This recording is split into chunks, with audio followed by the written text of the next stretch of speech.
Милий скунс на ім'я Жанна – новий улюбленець маленької компанії. Адже Жанна – приручена, одомашнена та безпечна хатня тварина. Полосатый скунс, латинский язык Мифитис мифитис, небольшой зверек, но крупного телосложения. Обитает в Северной Америке, по территории США, распространен во всех штатах, кроме Аляски и Гавайев. Яскраве забарвлення скунса є попереджувальним для хижаків, бо деякі, запримітивши його, тікають. Адже в природі ці тваринки і справді вельми вже пахучі. Окраска состоит из темных и белых цветов. На темном фоне выделяются ярко выраженные две полоски, которые идут от макушки по хребту и концу хвостика. Наш питомец – это девочка Жанна, которая очень любит зоофобусов, также кушать специализированный корм, йогурт. Мы ее пытаемся приручить, чтобы она нашла наконец-то хороших хозяев, которые будут ее любить, так как она очень предана, наравне з собакою. Щоби приручити скунса, потрібні тільки терпіння та смачненьке.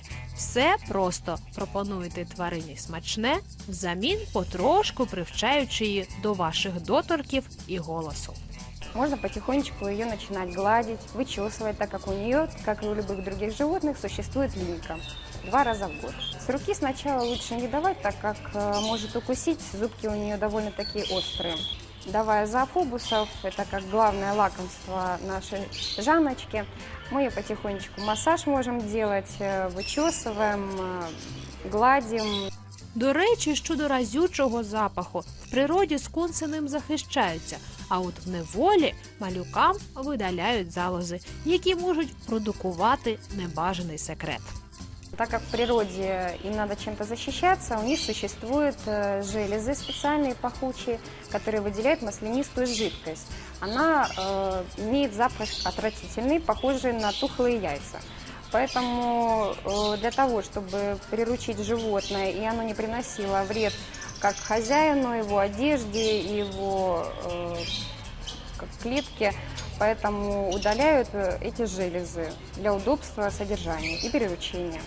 Раціон скунсів різноманітний, втім майбутнім господарям слід бути готовим до того, що хоч це і невеличкий, але хижак. Но если вам сердце позволит, выдержит, она может есть и хомячков, и песчанок, и кролика, и рыбу, и рептилий. То есть ее рацион вообще животное это всеядное. Ще один цікавий факт про скунса. У себе на батьківщині ці тваринки під забороною. Їх не можна утримувати вдома. Так как это животное в природе основной распространитель бешенства, поэтому во многих штатах Америки, США, запретили содержать как домашнее животное, это скунса. Втім, боятися скунсів в Україні не слід, адже всі ці тваринки домашнього розведення. І до того ж їх, як і усіх інших домашніх улюбленців, слід просто прищеплювати від сказу. Особливо, якщо у майбутньому ви збираєтесь на прогулянки разом зі своїм скунсом.